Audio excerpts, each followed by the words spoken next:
పరిశుద్ధ సర్వశక్తిమంతుడా, మాట్లాడే దేవానికి వందనాలు, చూచుచున్న దేవానికి స్తోత్రాలు. ఈ వాక్యాన్ని మేము ధ్యానించిపోతుండగా మా అందరితో నీ లేఖనముల ద్వారా మాట్లాడండి. నీ హృదయాన్ని గ్రహించే కృప ఇవ్వండి. నిమ్మలనైన స్వరము ద్వారా మమ్మల్ని దర్శించండి. నన్ను సంపూర్ణంగా మీ సిలువ చాటును మరుగుపరిచి మీ నోటి బురుగా వాడుకొనమని యేసు నామములో ప్రార్థిస్తున్నాము తండ్రి, ఆమేన్. ఈరోజు నా సందేశం యొక్క అంశము ద పవర్ ఆఫ్ సైట్, చూపులో ఉన్న శక్తి. ద పవర్ ఆఫ్ టంగ్ గూర్చి మనం చాలాసార్లు వింటూ ఉంటాం. జీవ మరణములు నాలుక వశము అనే మాట యాకోబు పత్రికలో అయితే ఒక అధ్యాయంలో చాలా వచనాలు నాలుక కోసమే, మాటల కోసమే దైవజనుడైన యాకోబు భక్తుడు రాశారు. యాకోబు పత్రిక మూడవ అధ్యాయం చూసినట్లయితే ఈ నాలుక పాప ప్రపంచం అనే మాట ఉంటుంది. So we all know the power of tongue. మాటలలో ఉన్న శక్తి ఏంటి, మాటల విషయంలో ఎలా విశ్వాసులుగా మనం జాగ్రత్త కలిగి ఉండాలి, ఇవన్నీ మనం జ్ఞాపకం చేసుకుంటూనే ఉంటాం. కానీ ఈరోజు ప్రాముఖ్యంగా దేవుని లేఖనంలో నుండి చూపు యొక్క శక్తిని గురించి మనం ఆలోచన చేయాలి. చూడండి, దేవుడు మనకి 2 కళ్ళు ఇచ్చాడు. Eyes are windows to the soul అంటారు. ప్రపంచాన్ని చూడడానికి దేవుడు మనకిచ్చిన 2 కళ్ళు. కొంచెం కంటి చూపు తగ్గుతుందనగానే ఆందోళన స్టార్ట్ అయిపోద్ది. సైట్ వచ్చిందేమో, ఒకవేళ కంటి చూపు లోపం వచ్చిందేమో ఆప్థమాలజిస్ట్ దగ్గరికి వెళ్తాము, చెకప్ చేయించుకుంటాము, గ్లాసెస్ వేయించుకుంటూ ఉంటాం. వయసు పెరుగుతూ ఉన్నప్పుడు క్యాటరాక్ట్ వచ్చినప్పుడు కూడా దాన్ని సర్జరీ చేయించుకొని రిమూవ్ చేయించుకుంటూ ఉంటారు. కొన్నిసార్లు సరిగ్గా కనబడకపోతే అమ్మో ఏదో మిస్ అయిపోతున్న ప్రపంచంలో అన్నీ స్పష్టంగా చూడాలని కంటి కోసము చాలా జాగ్రత్తలు మనం తీసుకుంటూ ఉంటాం. అయితే దేవుని వాక్యంలో మనం గమనించినట్లయితే కంటి చూపు ద్వారా, అంటే వారు చూసిన వాటిని బట్టి వారి జీవితాలలో నష్టాన్ని పొందుకున్న కొంతమందిని గురించి మనం ధ్యానం చేసి, మన చూపు విషయంలో దేవుడు మన చూపుకు ఎట్టి శక్తినిచ్చాడో దాన్ని మనం గ్రహించుకున్నప్పుడు మన చూపు విషయంలో కూడా మనం జాగ్రత్త కలిగి మన ఆత్మీయ జీవితంలో కొనసాగగలం. మొట్టమొదటిగా మనం ఆలోచన చేసినట్లయితే ఆది తల్లి అయిన హవ్వ ఏదైనా తోటలో ఆమె ఉన్నప్పుడు స్త్రీలు చాలా త్వరగా శోధించబడతారండి. స్త్రీలు ఒకటి జ్ఞాపకం పెట్టుకోవాలి, మనం చాలా త్వరగా శోధించబడతాం, మనం చాలా త్వరగా మోసగించబడతాము కూడా.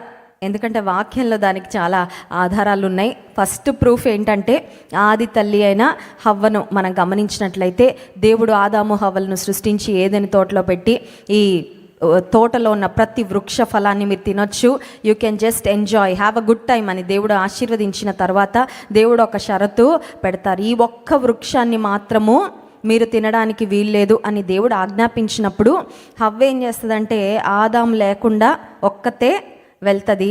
వెళ్ళినప్పుడు అపవాది హవ్వను శోధించినట్లుగా వాక్యంలో మనం గమనిస్తూ ఉన్నాం. చూడండి, ఆదికాండ గ్రంథంలో మనం గమనించినట్లయితే ఆదికాండము 3వ అధ్యాయము 6-7 వచనాలు చదువుకుందాం. ఆదికాండము 3వ అధ్యాయము 6-7 వచనాలు. స్త్రీ ఆ వృక్షము ఆహారమునకు మంచిదియు, కన్నులకు అందమైనదియు, వివేకమిచ్చు రమ్యమైనదియునయుండుట చూచినప్పుడు. కన్నులకు అందమైనది, కళ్ళకి నచ్చిందంట. మైండ్లో ఏమో ఉంది, ఏమనంటే దేవుడు తినవద్దన్న వృక్షం జోలికి, మంచి చెడ్డల తెలివినిచ్చు వృక్షం దగ్గరికి నేను వెళ్ళకూడదు అని ఆమెకు తెలుసు. కానీ చూడడానికి అలాగా వెళ్ళింది. ఇంకొకటి ఏంటంటే భర్త లేకుండా ఒంటరిగా వెళ్ళింది. ఒకవేళ భర్త ఉన్నప్పుడు భర్తతో పాటు ఆమె వెళ్ళుంటే ఆదాము ఆమెను ఖచ్చితంగా వారించి ఉండేవాడు. అవ్వా ఎందుకమ్మా ఆశపడతావు, ఇంకా ఎన్ని ఉన్నాయి, ఇంకా నువ్వు చూడాల్సిన టేస్ట్లు చాలా ఉన్నాయి, ఇంకా మనం ఎంజాయ్ చేయడానికి ఎన్నో ఫ్రూట్స్ ఉన్నాయి ఈ గార్డెన్లో, ఈ ఏదైనా తోటలో, అంతగా శోధించబడకు అని ఆదాము ఆమెని వారించి ఉండేవాడేమో. విశ్వాస జీవితంలో కూడా ఒంటరిగా ఉన్నప్పుడు పాపం చేయడానికి ఎక్కువ అవకాశాలు ఉంటాయి. అది ఎప్పుడు కూడా మనం మర్చిపోకూడదు. When we make decisions individually, ఎవరిని సంప్రదించకుండా ఒంటరిగా ఒంటరిగా ఉన్నప్పుడు అపవాది ఎక్కువ మనల్ని శోధిస్తూ ఉంటాడు. ఇంకొకటి ఏంటంటే ఒంటరితనంలో ఉన్నప్పుడు ఒక పని చేసేటప్పుడు 2 సార్లు మనం ఆలోచిస్తున్నామంటేనే అక్కడ తప్పటడుగు వేస్తున్నామని అర్థం చేసుకోవాలి. మనం ఒంటరిగా ఉన్నప్పుడు ఏదన్నా ఒక పని చేసేటప్పుడు వెనక్కి తిరిగి అటు ఇటు చూస్తూ ఉన్నామంటే that itself is a sign that we are doing something wrong. ఎవరు చూడకూడదు, ఎవరైనా చూస్తున్నారా అని జాగ్రత్త పడుతున్నామంటే అర్థం ఏంటంటే అది ఖచ్చితంగా దేవునికి ఇష్టమైనది కాదు అనడానికి ఒక సూచన అని మనం జ్ఞాపకం పెట్టుకోవాలి. సో ఒంటరిగా ఉన్నా, సమాజంలో ఉన్నా, ఎక్కడ ఉన్నా మనం చేసే పని విషయంలో ధైర్యంగా, మన మనస్సాక్షి మన మీద నేరారోపణ చేయకుండా మన ధైర్యంగా నిర్భయంగా మనం ముందుకు వెళ్ళగలుగుతున్నాము అంటే పర్వాలేదన్నమాట. అంటే విశ్వాసంలో మనం స్ట్రాంగ్ ఉన్నప్పుడు. ఇక ఫెయిత్లో దిగజారిపోయి వెనుకకు జారిపోయిన వారికి తప్పు చేస్తున్న మనస్సాక్షి గద్దించదు, ఎందుకంటే కఠినం అయిపోతుంది హృదయము. మనస్సాక్షి కూడా కొన్నిసార్లు వారిని గద్దించే పరిస్థితులు ఉండవు. వాత వేయబడిన మనస్సాక్షిని వారు కలిగి ఉంటారు కాబట్టి వారి కేసు డిఫరెంట్. కానీ మనం దేవునిలో ఉన్నప్పుడు, మనం దేవుని మీద ఆధారపడుతూ సాగుతూ ఉన్నప్పుడు, విశ్వాసంలో బలంగా ఉన్నప్పుడు, 2 సార్లు ఆలోచిస్తున్నామంటే, అటు ఇటు చూస్తున్నామంటే, ఇది చేయొచ్చా లేదా అనే తలంపు వచ్చిందంటేనే మనం జాగ్రత్త పడవలసిన అంశం. ఇప్పుడు హవ్వను గురించి ఆలోచన చేస్తే ఆ వృక్షము అక్కడ ఉందని అర్థమైంది, దూరం నుండే కనబడుతుంది. అసలు వెళ్లకుండా ఉంటే చాలాసార్లు అపవాదం ఏమంటాడు తెలుసా? వెళ్ళు, ఏముంది, వెళ్తే ఏముంది, చేస్తే కదా తప్పు, వెళ్ళు, దట్స్ ఓకే. వెళ్ళింది. చూస్తే ఏమైంది? ముందే ఎలా భావన ప్రారంభమై ఉంటుందంటే, వెళ్ళు, తినద్దన్నాడు కానీ దేవుడు వెళ్ళొద్దన్నాడా? సరే వెళ్దాం, నాకున్న నిగ్రహ శక్తి ఏంటో నేను పరీక్షించుకుంటా. కొన్నిసార్లు కొంతమందిని అపవాదం ఎలా శోధిస్తాడంటే, నీకు కంట్రోల్ ఉందిగా, నువ్వు అంత వీకా, కంట్రోల్ లేనంత వ్యక్తివా, వెళ్ళు, ఏం పర్లా. సినిమా హాల్లో కూర్చొని మంచి మాత్రమే చూసి చెడు వాటన్నిటికీ ఏం చేయి, నిగ్రహం అవుతుందండి. అది మంచి మాత్రమే గ్రహించి చెడును విసర్జించే. Do think it's possible? అపవాది హవ్వని ఏమని శోధించుంటాడంటే, వెళ్ళి ఏం పర్లా, వెళ్ళడంలో తప్పు లేదు కదా, తినడంలో తప్పు. వెళ్ళిన తర్వాత చూసింది. మనకు అసలే కంటికి సెలక్షన్ ఎలా ఉండాలి? బాగుండాలి, కంటికి నచ్చాలి. కంటికి నచ్చాక పంటికి నచ్చాలి కదా. అయితే కంటికి నచ్చేసింది. ఏమని రాయబడిందంటే, కన్నులకు అందమైనది, వివేకమిచ్చు రమ్యమునై ఉన్నదై ఉండుట చూచినప్పుడు, వెన్ షీ సా, చూచింది, చూడగానే ఏం కలిగిందంటే ఆశ కలిగింది. నేను తింటే, అంటే పతనము ఎలా ప్రారంభమైందంటే తినే అని ప్రారంభం అవ్వలేదు, కానీ వెళ్ళు, ఏముంది. వెళ్ళిన తర్వాత చూడు, బాగా చూడు. చూసిన తర్వాత ఒక దైవజనుడు ఏమంటాడంటే, అపవాదన అంటే కొయ్యి, తినకు, జస్ట్ దేవుడు ముట్టుకోవద్దంటే ఏమనిపిస్తుంది శోధన? అదే ముట్టుకోవాలి కదండి. అదే ఏమో అందులో ఏముంటుందో. చిన్నప్పుడు మా నాన్నమ్మ వాళ్ళ ఊరికి ఒకసారి వెళ్ళాం మేము సెలవులకి. అప్పుడు ఆ ఊర్లో అంత మంచి ప్యూర్ వాటర్ ఉండేవి కాదు, డ్రింకింగ్ వాటర్. సో నీళ్లు కాచి వడపోసి అప్పుడు ఇస్తూ ఉండేవారు తాగడానికి, హెల్త్ పాడవకుండా. ఒకసారి ఒక పెద్ద గిన్నెలో చాలా నీళ్ళు బాయిల్ చేసి వేడిగా ఉన్నాయి, ఫ్యాన్ కింద పెట్టారు. నేను చిన్నపిల్లని. అప్పుడు మా డాడీ మమ్మీ స్ట్రిక్ట్గా చెప్పారు, ఏమనంటే అక్కడికి మాత్రం వెళ్ళొద్దు అని బాగా స్ట్రిక్ట్గా చెప్పారు. చెప్తే నాకేమనిపించింది ఏమో కానీ, అది వెళ్ళి ముట్టుకుంటే ఏదో వద్దంటున్నారంటే అందులో ఏదో ఉంది, అది ముట్టుకుంటే నాకు ఏదో వస్తుంది, నేను ఏదో మిస్ అయిపోతానేమో అన్న ఒక తప్పుడు అభిప్రాయంతో చిన్న వయసేనండి వెళ్ళాను, చేయబెట్టేశాను, గట్టిగా ఏడ్చాను. ఇప్పటికి ఉంటుంది నా చేతి మీద ఆ చిన్న కాలిన ఆ స్పాట్. అది నాకు రిమైండ్ చేస్తూ ఉంటుంది ఏమనంటే, వద్దు అన్నప్పుడు చేస్తే ఇదే ప్రమాదం. జీవితకాలం గుర్తుపెట్టుకునే కొన్ని గిఫ్ట్లు పొందుకుంటూ ఉంటాం, కొన్ని మచ్చలు, కొన్ని గాయాలు, కొన్ని దెబ్బలు. దేవుడు వద్దు అని చెప్తే కావాలని ఉవ్విలూరుతూ ఉంటాం. తినద్దు అనగానే నోరు ఊరిపోతూ ఉంది. అవ్వమ్మకి అనిపించింది ఏమనంటే, ఒక్కసారి కోసుకొని చూద్దాం అసలు పట్టుకుంటే ఎలా ఉంటుందో. ఇంకా తర్వాత ఏమనిపించి ఉంటుంది తెలుసా? వాసన చూడలే, పర్లేదు. ఏంటి వాసన?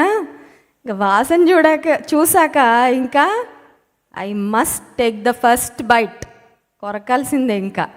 ఇంకా కోసాక వాసన చూశాక ఇంకా కొరక్కుండా ఉంటే నేను ఎంత, ఆమెకు అర్థం కాలేదు ఎంత మిస్ అయిపోయిందో. దేవుని మహిమను దూరం చేసుకున్నారు ఆదాము హవ్వలు. ఏదైనా తోటలో దేవుడిచ్చిన ఆధిక్యతలు పోగొట్టుకున్నారు. ఏదైనా తోటలో నుండి వారు గెంటివేయబడ్డారు. దేవునితో ఉన్న సహవాసాన్ని వారు కోల్పోయారు. అంత మాత్రమే కాదు, 7వ వచనం, అప్పుడు వారిద్దరి కన్నులు తెరవబడెను, వారు తాము దిగంబరులమని తెలుసుకొని. హవ్వ మన జీవితకాలంలో ఒక్కసారి తిట్టుకునే వాళ్ళు ఎవరైనా ఉన్నారండి ఇక్కడ? స్త్రీలు అయితే ఖచ్చితంగా తిట్టుకుంటారు అవ్వమ్మని కదండి. అమ్మా నువ్వు ఎంత పని చేసావమ్మా, మాకు స్త్రీలకి ఇంత బాధ కలగడానికి నువ్వే కదా కారణం. నువ్వు చేసిన ఆ పొరపాటు వలన ఈరోజు మానవ జాతి అంతా కూడా, స్త్రీ జాతి అంతా కూడా ఎంత కష్టాన్ని, ఎంత బాధను అనుభవిస్తూ ఉంది. ఆనాడు దేవుని మహిమను పోగొట్టుకోవడానికి, దేవుడిచ్చిన ఆధిక్యతలు పోగొట్టుకోవడానికి ఏమి కారణమైందంటే చూపే. What am I trying to say? ఏం చెప్పాలని ఆశపడుతున్నానంటే, చూపు విషయంలో చాలా జాగ్రత్తగా ఉండాలి విశ్వాసులు. మాటల విషయంలో జాగ్రత్తగా ఉండాలి, కరెక్టే. చూపు విషయంలో కూడా చాలా చాలా జాగ్రత్తగా ఉండాలి. మనం దేవాది దేవుడు సీనాయి పర్వతం పైన మోషేకు, దేవుని ప్రజలైన ఇశ్రాయేలుకి ఇచ్చిన 10 ఆజ్ఞలను మనం జ్ఞాపకం చేసుకున్నట్లయితే, నిర్గమకాండము 20వ అధ్యాయంలో 17వ వచనం నుండి మనం చదివితే, నీ పొరుగువాని ఇల్లు ఆశింపకూడదు. ఇల్లు మీద ఆశ ఎప్పుడు కలుగుతుంది? పక్క వారి ఇంటి మీద ఆశ ఎప్పుడు కలుగుతుంది? చూసినప్పుడా, చూడనప్పుడా? చూసినప్పుడే గృహప్రవేశానికి పిలుస్తారు. ఎందుకు?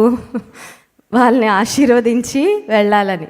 ఇంకా చూసిన దగ్గర నుండి మంట స్టార్ట్ అవుతుంది. ఏం మంట? మాకు లేదు, వాళ్ళకి ఎంత బాగున్నాయి ఇంటీరియర్స్, ఎంత బాగా కట్టేసుకున్నారు, ఎంత చక్కగా. చూడడం వల్లే కదండి కొన్నిసార్లు. ఎలా చూడాలో అలా చూడలేకపోవడం వల్ల, చూసి వారిని ఆశీర్వదించి వారి ఆనందంలో మనం కూడా సంతోషించి, దేవా వీరిని ఆశీర్వదించావు, నీకు స్తోత్రాలని వారిని బట్టి, దేవుడు వారికి ఇచ్చిన దీవెన బట్టి కృతజ్ఞతాస్తుతులు చెల్లించి వస్తే సరిపోద్ది. కానీ వేరే రకంగా చూస్తామే, అక్కడే పొరపాటు. హవ్వ ఆ వృక్ష ఫలాన్ని చూచినప్పుడు ఇది తినకూడని ఫలము అన్న దృష్టితో చూసి, if she had just walked away from that tree, it would have been so good. చూసి ఇది తినకూడదు అన్నాడు కదా దేవుడు, బాగా గుర్తుపెట్టుకోవాలి, ఇంకా దీని వైపు కూడా నేను చూడకూడదు అని నడుచుకొని వెళ్ళిపోయింటే చాలా బాగుండేదండి. కానీ ఏ దృష్టితో చూడకూడదో ఆ దృష్టితోనే చూసింది. చూసిన తర్వాత రుచి చూసింది. ఆ తర్వాత దేవునికి అవిధేయంగా ప్రవర్తించి పాపాన్ని హవ్వ కూడగట్టుకున్నట్లుగా వాక్యంలో మనం గమనిస్తాం. పొరుగువాని ఇల్లు ఆశింపకూడదు. నెక్స్ట్ చూడండి 17వ వచనంలో, నీ పొరుగువాని భార్యనైనను. కొంతమంది పెళ్ళైపోయాక డిసాటిస్ఫాక్షన్ స్టార్ట్ అయిపోద్ది. ఏం డిసాటిస్ఫాక్షను? ఇంకొంచెం మంచి అమ్మాయి దొరికేదేమో, ఇంకొంచెం మంచి అబ్బాయి వాళ్ళకి దొరికినట్టు నాకు దొరికితే ఎంత బాగుండు. నీకు ఎవరిచ్చారో వారిని బట్టి దేవుని స్తుతించు. Celebrate your life with the partner, with the spouse God gave you. దేవుడు నీకు ఇచ్చిన భర్తతో, దేవుడు నీకు ఇచ్చిన భార్యతో, నీకు ఇచ్చిన జీవితాన్ని కృతజ్ఞతాపూర్వకంగా సంతోషంగా బ్రతికి. ఎందుకంటే నీకు రైట్ ఫిట్ ఎవరో వాళ్ళనే ఇచ్చాడు దేవుడు. బహుశా నీకు ఇంకొకరిని ఇస్తే వాళ్ళను భరించలేవేమో, నీకు పైకి ఒకలా కనబడినా ఏమో మనకు తెలియదు. మనుషుల యొక్క లోటుపాట్లు, లోతులు ఏంటో మనకి. బహుశా నిన్ను నీ భర్త కాబట్టి భరిస్తున్నాడేమో, ఇంకొకళ్ళు అయితే భరించకపోదురేమో. చాలాసార్లు మనం అనుకుంటే నేను చాలా పర్ఫెక్ట్, నా లైఫ్ పార్ట్నర్ నేను కాబట్టి భరిస్తున్నానండి. భర్తలు అంటారు కొంతమంది, నిన్ను నేను కాబట్టి కట్టుకున్నా. భార్యలు అంటారు, మా ఆయన గారు నేను కాబట్టి భరిస్తున్నాను, ఇంకొక ఆమె ఏంటో ఎప్పుడో వెళ్ళిపోయేది. నిన్ను కూడా చాలాసార్లు భరిస్తున్నాను, నీకు అర్థం అవ్వట్లేదు.